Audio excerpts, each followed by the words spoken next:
Assalamualaikum warahmatullahi wabarakatuh. Halo kawan-kawan semua, apa kabar kalian ini? Semoga kita semua dalam keadaan yang baik-baik saja. Langsung lompat ke menit kedua kawan-kawan jika pengantar saya kelamaan. Bertemu lagi nih dengan saya Nara di channel Ewako 13. Semoga hari ini kita lebih baik dari hari kemarin.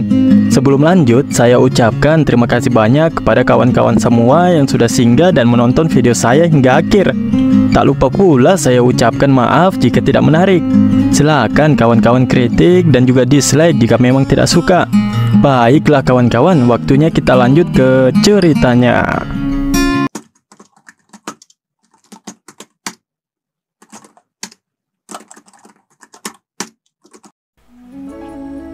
Halo kawan-kawan, hayo, siapa di sini yang rindu sama mendiang sang Master Yunho, guru dari Yunho? Sang Master mengatakan bahwa ada jenis Gu yang digunakan untuk mengendalikan orang lain. Gu ini dibesarkan berpasangan antara jantan dan betina. Tidak peduli seberapa jauh jarak mereka, mereka terhubung satu sama lain dengan cara yang aneh. Jika salah satu dari mereka merasakan sakit, yang lain juga akan merasakan sakit yang sama. Kemampuan aneh inilah yang digunakan untuk mengendalikan seseorang. Salah satu pasangan Gu ditempatkan di dalam tubuh orang tersebut dan Gu lainnya dihancurkan dan diremas menggunakan tangan. Bayangkan, Gu menggeliat kesakitan, mengaduk-aduk ususnya dan mengeluarkan semua racun. Rasa sakit luar biasa yang dirasakan tak terlukiskan, ucap sang Master. Rasa nasinya agak aneh, ucap Yunho. Apakah sungguh aku harus melakukan ini sambil makan? Lanjutnya, sang Master mengatakan bahwa dia hanya suka melihat Yunho seperti itu. Pada akhirnya, mereka yang menelan Gu, mereka biasanya berakhir dengan bunuh diri. Mereka mengatakan bahwa mereka dieksploitasi sepenuhnya dan menemui akhir yang berantakan. Yunho berpikir bahwa dia tidak akan menelan benda menjijikan itu dengan mengetahui dia akan mati. Dilihat dari suasana saat ini, tampak jelas bahwa mereka tidak bersedia bekerja sama. Yunho lalu mengatakan kepada mereka apa yang ingin mereka lakukan. Baiklah, aku hanya mengatakan itu karena menurutku orang ini bisa berkomunikasi dengan lebih baik daripada kalian. Yunho lalu melanjutkan perkataannya. Bisakah kalian bekerja sama dan istirahat sejenak?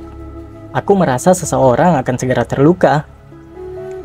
Dasar orang gila, ucap salah satu penjahat itu. Bunuh dia, perintah dari pimpinan ketiga orang tersebut.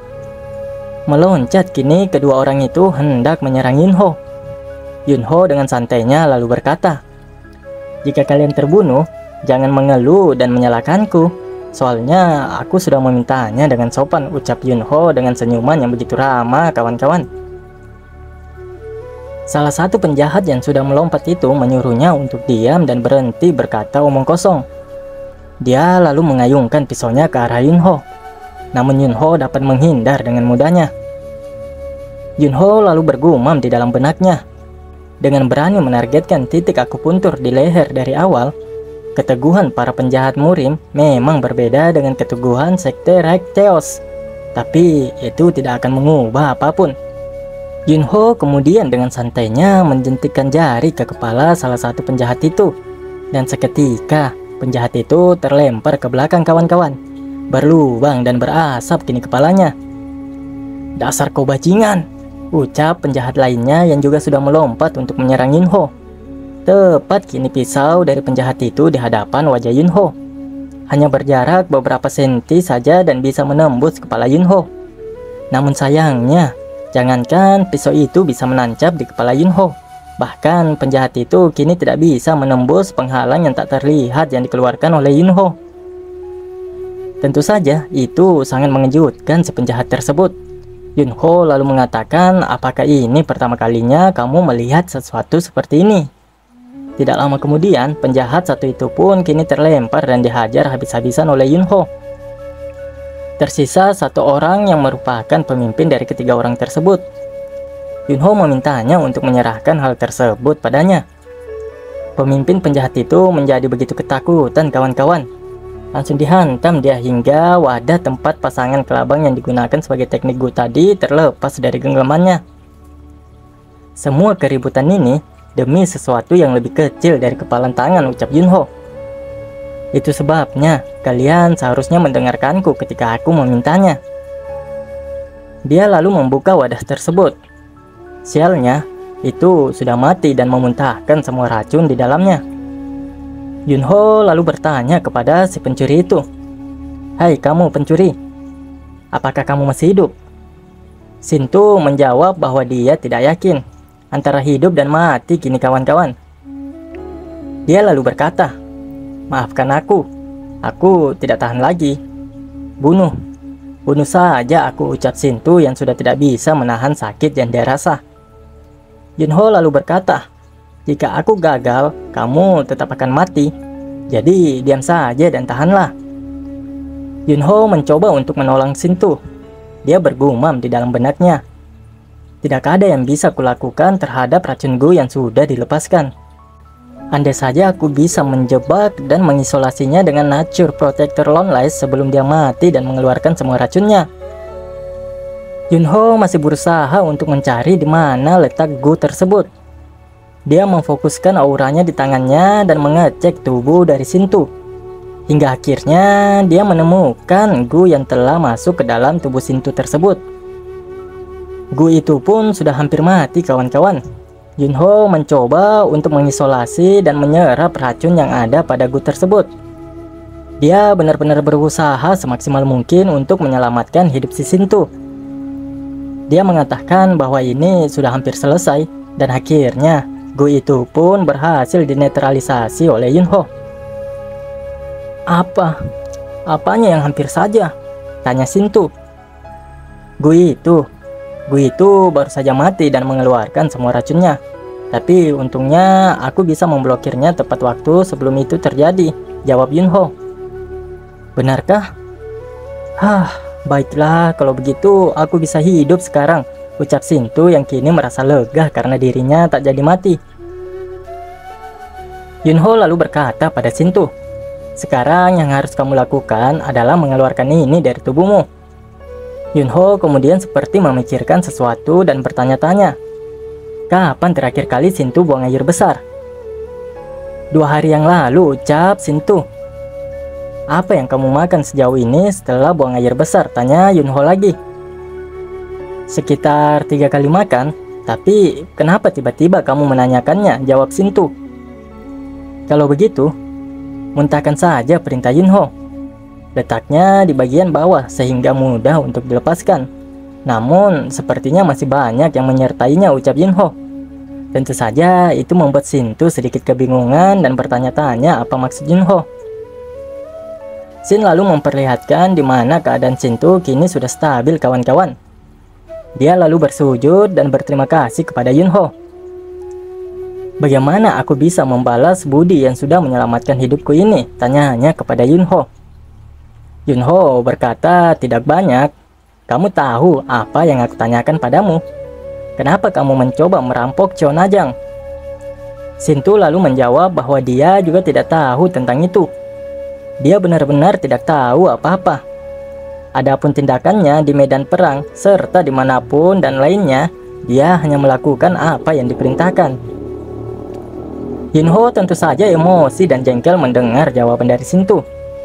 Sialan, apalagi yang bisa dilakukan oleh orang yang hanya dimanfaatkan dengan memberinya Gu, lalu membuangnya, ucap Yunho menggerutu. "Baiklah, kamu bahkan tidak tahu di mana Seol Museong kan? Namun ternyata kawan-kawan, dia tahu di mana keberadaan Seol Museong sekarang." Yunho kemudian menyuruh Sintu untuk mengantarnya. "Karena kamu tahu di mana Seol Museong berada, apapun tujuannya, kurasa akan lebih baik jika aku melanjutkan saja dan mengakhiri semuanya untuk selamanya." Mendengar perkataan Yunho membuat Sintu sedikit ketakutan. Dia ingin memastikan dan menanyakan apakah Yunho benar-benar serius dengan ucapannya. Apakah kamu takut mati? Ucap Yunho. Sintu bergumam di dalam hatinya.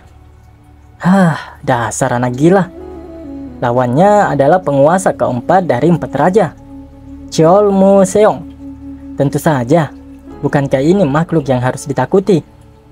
Tapi bagaimanapun dengan keyakinannya bahwa dia berniat untuk pergi dan mengalahkannya sendiri, aku tidak tahu jika aku tidak bertemu denganmu, mungkin aku sudah akan mati karena racunku dengan isi perutku yang meleleh. Sintu kemudian melewati Yunho dan berlari. Dia berkata agar Yunho segera mengikutinya. Cepat sekali, pikir Yunho. Itu akan menguntungkan dan membuat Yunho nyaman karena tidak perlu menggendong Sintu di punggungnya. Sang pengarang lalu membawa kita ke tempat Cheol Mu Seong berada. Ini tempatnya kayak markas para bandit kemarin ya kawan-kawannya. Terlihat ada 3 orang serta 2 serigala yang belum diketahui berasal dari sekte atau faksi mana. Merupakan suatu kehormatan untuk menyambut Master Agung Sekte Dataran Tengah, Master Cheol Mu, ucap pemimpin dari ketiga orang tersebut. Hah? Master Agung ya? Sepertinya bahkan orang-orang dari selatan mengucapkan kata-kata kosong, ucap Cheol Mu Sung atau Cheol Mu Seong ini kawan-kawan. Berarti ketiga orang itu berasal dari selatan ya kawan-kawannya. Apakah Anda menyiratkan bahwa kami tidak tulus? Bagaimana Anda bisa berkata kasar seperti itu? Ucap pria dari selatan itu. Ya, kita sebut saja sebagai warrior selatan ya kawan-kawannya. Cheol Mu Seong lalu menantang ketiga pria itu untuk memanggilnya sebagai Master Agung di depan Master Nokrim di masa depan. Cemberut langsung wajah dari pemimpin warrior selatan itu. Dia bergumam di benaknya. Mereka mengatakan bahwa tidak ada keuntungan jika kita menyinggung Master Nokrim. Sekarang kita berada di situasi yang sama. Sepertinya permintaannya itu tidak terlalu sulit. Atau apakah kamu khawatir akan menyinggung Master Nokrim? Tanya Cheol Mu Seong pada warrior selatan. Warrior selatan itu meminta maaf karena posisi mereka memang selalu seperti ini. Tapi Cheol Mu Seong tidak mau tahu kawan-kawan. Dia menuntut warrior selatan itu untuk memutuskan dan memperjelas posisinya. Meskipun itu berarti harus menyinggung perasaannya. Cheol Mu juga mengatakan bahwa dia tidak berjanji dia tidak akan menebas leher ketiga pria itu dengan pedangnya. Merespon perkataan dari Cheol Mu Seong, kedua serigala itu sekarang menjadi agresif dan seakan-akan siap untuk menerkam. Si pemimpin lalu menghentikan remahan dari kedua serigalanya. Dia mengatakan bahwa lelucon dari Cheol Mu Seong itu sudah berlebihan dan menyuruhnya untuk berhati-hati dengan apa yang dia katakan agar menghindari kesalahpahaman. Bukannya berhenti, Cheol Mu Seong malah semakin memprovokasi ketiga pria itu. Benar saja, binatang buas di selatan berbeda. Mereka menunjukkan taringnya tanpa ragu, tidak peduli siapa lawannya. Dia lalu mengatakan bahwa dia hanya menguji ketiga orang itu, karena konon mereka setia pada tuannya. Dia juga minta maaf kalau sikapnya sudah terlalu berlebihan. Kalau Mimin Nara perhatikan, karakter si Cheol Mu Seong ini mirip-mirip dengan Sun ya kawan-kawan. Pria itu lalu bergumam, kami bergabung dengan mereka demi memasuki dataran tengah. Tidak lebih dari itu. Meskipun dia adalah seseorang yang tidak ingin kuhadapi, tapi aku harus menanggungnya. Yunho dan Sintu kini sudah sampai di markas Cheol Mu Seong. Markas besar Yunho dan Sintu kini sudah sampai di kastil Cheol Mu Seong, markas besar dari sekte Sapai. Sintu menjelaskan bahwa di sudut terdalam kastil, sekitar 100 warrior akan menjaga lorongnya. Sintu lalu mengingatkan Yunho, jika warrior selatan ada di sana, kamu bahkan mungkin harus berurusan dengan binatang buas mereka. Bukannya takut kawan-kawan, Yunho malah mengatakan bahwa itu terdengar menyenangkan. Tentu saja itu membuat Sintu malah kaget. Si bocah kematian itu mengatakan kepada Sintu, apa yang dia tunggu? Apakah dia tidak mau ikut, ucap Yunho. Yunho lalu melompat dari tebing itu dan meninggalkan Sintu yang masih terheran-heran melihat Yunho. Dia bergumam kalau Yunho itu otaknya pasti sudah goyang. Aku tidak percaya dia bilang kedengarannya menyenangkan. Terlihat comel juga dua serigala ini kawan-kawan. Mereka beranggapan bahwa semuanya berjalan dengan lancar. Sekarang, jika Yang Jintai bisa menyapu dunia dan dengan cepat mencapai Mang Yaojang, lebih banyak orang akan bergegas mengumpulkan uang mereka dari medan perang, ucap Xiao Museong. Warrior Selatan itu mengatakan, meskipun mereka berhasil mengumpulkan uangnya, mereka tidak akan bisa menghilangkan rasa cemasnya. Pemimpinnya membenarkan apa yang dikatakan anggotanya, karena Sintu juga belum ditangkap, ucapnya.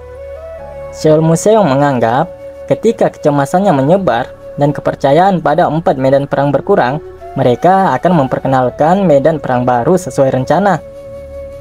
Kita akan memasang kepala bajingan Yang Jintai itu di papan nama, ucap Xiao Museong. Yang Jintai ini karakter baru ya kawan-kawannya. Entah memang belum pernah diperlihatkan atau nama lain dari karakter yang sudah muncul sebelumnya. Warrior Selatan mengatakan, medan perang aman yang bahkan Sintu, orang yang menyapu 4 medan perang lainnya, tidak bisa menyelesaikannya. Di sana bahkan hewan setia dari selatan pun menjaganya. Kamu harus menjelaskan bahwa monster kami berkontribusi besar terhadap pengoperasian medan perang sebelum semua orang bergegas menginvestasikan uang mereka dari seluruh negeri. Kalau Mimin tafsirkan ya, sepertinya medan perang yang dimaksud di sini itu adalah asosiasi pedagang ya kawan-kawan. Tapi kita tetap menggunakan istilah medan perang saja. Ya sesuai dengan teksnya lah kawan-kawan. Soalnya kalau Mimin mau translate dari versi Inggrisnya bakal semakin lama kawan-kawan update-nya. Itu sudah jelas menurut Xiao Museong. Bahkan dia selalu beranggapan bahwa binatang buas di selatan lebih baik dari binatangnya. Dengan senyuman yang jahat, dia mengatakan bahwa mereka akan menjalani hari-hari sibuk tanpa istirahat sedikit pun. Era 4 medan perang besar akan berakhir dan eranya sebagai Xiaomu akan dimulai. Di tengah-tengah diskusi mereka lalu dikagetkan oleh keributan yang terjadi di luar ruangan. Bertanya-tanya tentu mereka apa yang sedang terjadi di luar. Dan salah satu di antara mereka segera untuk mencari tahu apa yang terjadi. Terlihat beberapa penjaga yang menyaksikan pintu gerbang mereka sedang didobrak dari luar. Mereka hanya bisa diam dan bertanya-tanya. Sungguh ketakutan mereka mendengar suara pintu yang terus-terusan coba dihancurkan. Sementara itu, di luar gerbang ternyata ada Yunho yang sedang menghantam pintu besar itu. Yang benar ucap Yunho. Dan tak lama kemudian, pintu itu pun berhasil dihancurkan oleh Yunho dan membuat ketiga penjaga itu bergegas untuk menghindar. Mengapa pintu seorang pencuri kokoh sekali, ucap Yunho. Sintu yang berada di belakang hanya melongo dari balik dinding menyaksikan Yunho. Sapai seharusnya menjadi bagian inti murim bersama Nokrim. Dibandingkan dengan pencuri biasa, kita berada di tingkat yang berbeda, ucap Sintu. Yunho menanggapi ucapan Sintu dengan mengatakan bahwa Sintu cukup lucu. Pencuri ya hanyalah pencuri, ucap Yunho. Dia lalu maju hendak menyerang semua penjahat di dalam. Salah satu dari penjaga itu yang sudah gemetaran kemudian mencoba menghalang dan bertanya siapa Yunho. Aku hanyalah seorang bocah ingusan, ucapnya. Dan tepat, langsung muncrat darah dari wajah penjaga itu yang ditendang oleh Yunho. Melihat temannya yang langsung tumbang hanya dengan satu tendangan membuat kedua orang lainnya juga menjadi sangat ketakutan. Mereka lalu maju dan mencoba menyerang Yunho dengan niat membunuh. Yunho menyadari kedua orang itu yang menyerang dari arah belakang. Dia lalu mengeluarkan tekniknya yang menjadi perisai yang tak terlihat. Tentu saja serangan kedua orang itu tidak mampu untuk menyentuh Yunho. Jika kalian selamat, cobalah menjalani kehidupan yang baik, ucap Yunho kepada kedua orang itu. Xiao Museong cukup terkejut saat mendapatkan informasi bahwa seorang pria muda masuk dan membuat keributan di markasnya. Saya telah memerintahkan mereka untuk segera menundukkannya. Tapi mereka bilang kemampuan bela dirinya tidak biasa, ucap bawahan Xiao Museong. Sungguh orang yang menjadikan. Apakah kamu akan mencoreng reputasiku di depan semua bajingan itu? Ucap Xiao Museong. Xiao Museong lalu memerintahkan bawahannya itu untuk menangkap Yunho sebelum pertunjukan dimulai. Jika tidak, dia akan memenggal kepalanya. Seseorang dari arah belakang lalu menawarkan diri untuk pergi menangkap Yunho. Saya akan menemui Anda di ruang perjamuan dengan kepala di tanganku, ucapnya. Kembali ke pertarungan yang terjadi di depan gerbang markas Seoul Museum. Terlihat Shintu yang begitu terkejut dan keringat dingin melihat pemandangan ini. Sungguh tak percaya dia, kawan-kawan. Seorang anak muda membunuh dan membantai begitu banyak anggota sekte Sapae seorang diri. Sungguh bajingan gila, ucapnya. Mati kau! Teriak seseorang yang mencoba menyerang Yunho. Tapi seperti yang kita kira, Yunho dapat dengan mudah menangkisnya, bahkan hanya dengan menggunakan 2 jari. Terhampas tentunya pria tadi yang mencoba menyerang Yunho. Tak sampai di situ saja. Satu persatu para anggota sekte Sapae terus maju dan mencoba menyerang Yunho. Akan tetapi, tidak ada satupun serangan mereka yang berhasil menembus perisai ki milik Yunho. Sudah ku beritahu, serangan kalian tidak akan mempan padaku, ucap Yunho. Dan lagi dia melemparkan kedua orang itu bahkan tanpa menyentuhnya. Dasar brengsek. Dia mempunyai ki yang bahkan pedang kita tidak bisa menembusnya, ucap kesal orang itu. Semua itu karena kalian begitu lemah menurut Yunho. Satu persatu dari anggota Sapae dihajar menggunakan tangan kosong oleh Yunho. Yunho terlalu kuat untuk ditangani oleh para berdebah itu. Bahkan Yunho belum menghunuskan pedangnya. Yunho menyuruh mereka semua minggir dan jangan menghalangi jalannya. Yunho menyerang mereka menggunakan teknik ki yang dia latih sebelumnya. Terhampas mundur semua orang-orang yang menutupi jalan Yunho. Tak ada satupun yang bisa menahan serangan ki yang dilancarkan oleh Yunho. Tidak mungkin. Dia bahkan bisa menggunakan teknik ledakan energi. Terlihat begitu menakutkan dan begitu mengerikan kini si bocah kematian ini, kawan-kawan. Situasi saat ini mengingatkan Yunho pada saat dia memasuki sarang monster semut. Aku butuh 2 hari penuh untuk menahan gerombolan yang tak ada habisnya. Jika aku mengingatnya dengan benar, sebenarnya begitu Ratu Semut melihatku, dia menundukkan kepalanya terlebih dahulu, gumam Yunho. Para berdebah anggota Sapae berteriak. Bahkan jika kita semua harus menyerahkan nyawa kita, jangan pernah biarkan dia masuk lebih jauh ke dalam. Serang dia! Melompat secara bersamaan, semua anggota Sapae menyerang Yunho. Namun, ki biru keputihan yang menyelimuti tubuh Yunho tetap saja tak mampu untuk ditembus oleh para berdebah itu. Begitu beringas ekspresi dari para berdebah itu yang sudah benar-benar tidak tahan dan ingin membunuh Yunho. Kalian ini, bukankah sudah kukatakan, semua ini tidak ada gunanya? Sampai aku bertemu Seoul Museum, aku tidak akan mundur selangkah pun. Yunho lalu menghempaskan kakinya ke tanah dan seketika membuat semua orang yang sudah mengepungnya terlempar ke udara dan terbelanting. Di sela-sela para berdebah yang telah terlempar itu, terlihat ada sebuah pedang yang melesat kencang menuju ke arah Yunho. Untungnya kawan-kawan, Yunho masih sempat untuk mengaktifkan ki-nya dan menghalau pedang tersebut hingga pedang tersebut pun terpantul dan kembali diraih oleh pemiliknya. Anak muda, apakah kamu pikir kamu bisa bertindak sombong seperti ini di sini? Ucap bawahan Seoul Museum yang tadi menawarkan diri untuk menangkap Yunho. Sih, baru datang langsung mengatakan aku sombong, ucap Yunho yang sedikit kesal. Shintu yang bersembunyi di tembok belakang lalu memperingatkan Yunho agar hati-hati. Yunho lalu bertanya kepada Shintu siapa orang itu. Pria itu adalah Mok Hyul Geom, tangan kanan Seoul Museum, dan orang kedua di komando Sapae, jawab Shintu memberitahu Yunho. The Blood Sword ya, ucap Yunho di benaknya. Mok Hyul yang menyadari kehadiran dari Shintu lalu berkata, bukankah kamu yang Jintai? Tentu panik si Shintu itu, kawan-kawan. Oh ternyata ya kawan-kawannya, yang Jintai yang dimaksud oleh Seoul Museum dan juga warrior selatan sebelumnya itu adalah Shintu, kawan-kawan. Apakah kamu membawanya ke sini untuk menimbulkan masalah? Tanya Mok Hyul pada Shintu. Tentu saja itu tidak dibenarkan oleh Shintu. Menurutmu, apakah aku punya kemampuan sebagus itu untuk menyuruhnya mencari masalah di sini?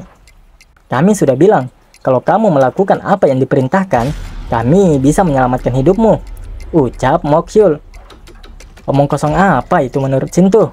Bahkan pada saat dia dalam kesulitan, mereka tidak hanya tidak membantunya, tetapi juga mencoba untuk membunuhnya. Sementara Yunho, dia menghilangkan racun yang ada di dalam dirinya dan sekarang dia tidak ada hubungannya dengan mereka. Tolol! Apakah kamu pikir kamu bisa melarikan diri hanya karena dia menghilangkan racunnya? Ucap Mokyul yang meremehkan Yunho. Yunho tidak tahan dengan perdebatan di antara keduanya. Dia lalu menyuruh mereka berdua untuk mencari sebuah kedai lalu minum dan mengobrol di sana saja. Tersulut tentu emosi dari Mokyul. Dia kemudian bersiap dan memasang kuda-kudanya. Dasar bajingan, aku akan menyingkirkan kalian berdua. Dia pun melesat ke arah Yunho dengan niat membunuh untuk mengakhiri ini sesegera mungkin. Teknik Blood Sword, ucapnya mengeluarkan tekniknya untuk menyerang Yunho. Terpancar aura ki hitam yang menyelimuti pedang miliknya. Seperti biasa kawan-kawan, Yunho hanya diam dengan santainya tanpa menggerakkan sedikit pun tubuhnya. Menyebar kini ki hitam milik Mokyul akibat dari benturan serangannya pada Yunho. Namun Mokyul begitu terkejut saat menyadari kalau pedangnya tidak hanya tidak melukai Yunho, namun Yunho berhasil menahan tekniknya itu bahkan dengan menggunakan kedua jarinya saja. Terpelongo semua anggota Sapae yang menyaksikan ini. Begitu sulit untuk dipercaya serangan terkuat dari Mokyul dihentikan hanya menggunakan dua jari saja. Tak terkecuali Shinto yang juga semakin dibuat terkejut dia kawan-kawan. Masih tidak percaya mereka akan semua pemandangan yang mereka saksikan ini. Yunho dengan senyumnya itu dia mengatakan bahwa Mokyul terlalu meremehkannya. Pedangnya memang cukup bagus, tapi tidak dengan orangnya, ucap Yunho. Panik tentu si Mokyul itu kawan-kawan. Dia mencoba untuk menarik pedangnya, namun sayangnya usahanya itu sia-sia ya kawan-kawan. Ini belum ada apa-apanya menurut Yunho. Dia lalu melemparkan pedang Mokyul ke udara dan lalu menendangnya ke belakang. Mokyul semakin terkejut ketika menyadari pedangnya yang melayang di udara. Dia bergumam di dalam benaknya. Dia memegang senjataku hanya dengan menggunakan ki-nya. Simbol alam bunga. Menggunakan ki untuk mengendalikan pedang. Yunho menyadari ekspresi dari Mokyul yang sepertinya mengetahui teknik yang digunakan saat ini. Dia lalu mengatakan bahwa untuk pencuri sepertinya, pedang tersebut terlalu bagus untuknya. Yunho kemudian mengarahkan jarinya ke arah Mokyul diikuti oleh pedang tersebut yang langsung menembus dada dari Mokyul. Deril senjata makan tuan ini ya kawan-kawannya. Mati dengan begitu mudah si orang nomor 2 di Sapae ini. Aku memberimu kesempatan untuk mati dengan hormat, ucap Yunho. Yunho lalu menarik pedang tersebut menggunakan ki-nya. Sekarang, tanpa basa-basi, aku akan memenggal kepala kalian semua, ucap Yunho dengan aura serta niat membunuh yang begitu menakutkan. Bagaimana kawan-kawan? Tambah seru dan menegangkan bukan cerita dari Yunho, si Raja Rubayoka yang konyol dan koplak satu ini. Namun di lain sisi, dia cukup kuat dan tanpa ampun jika ingin membunuh musuhnya. Dasar bocah kematian memang orang satu ini. Belum lagi si Riang yang sampai saat ini belum diperlihatkan kekuatan sebenarnya. Makanya jangan lupa klik loncengnya agar mendapatkan notif dari Mimin Nara jika sudah update. Ya, meskipun masih belum jelas sih waktu update Mimin. Mohon maaf ya kawan-kawannya. Oh iya, sedikit info nih kawan-kawan. Manhwa Raja Yokai ini chapternya tinggal sedikit dan masih ongoing kawan-kawan. Jadi mungkin kedepannya Mimin buatnya per 20 menit saja ya kawan-kawan. Meskipun akan sangat gantung sih sebenarnya. Tapi ya mau gimana lagi kawan-kawan. Ini juga agar chapternya tidak terkejar. Jadi ceritanya bisa terus berjalan dan tidak hiatus di channel Ewako 13 kita. Untuk kedepannya juga Nara usahakan upload Raja Yokai ini di pagi hari ya kawan-kawan. Dan untuk kelanjutan pendidikan sejati itu di sore hari. Sementara ini Nara juga coba nyari-nyari manhwa atau manhwah lainnya. Jaga-jaga kalau Raja Yokai mentok dan harus menunggu chapter selanjutnya. Doakan aja kawan-kawan, Mimin Nara bisa sehat dan ada rezeki buat beli kuota agar bisa konsisten buat kontennya. Seperti biasa kawan-kawan, tak pernah bosan saya ucapkan banyak terima kasih kepada kalian semua, serta juga maaf atas kekurangan dan kesalahan dalam pembawaan saya. Saya Nara, wassalamualaikum warahmatullahi wabarakatuh.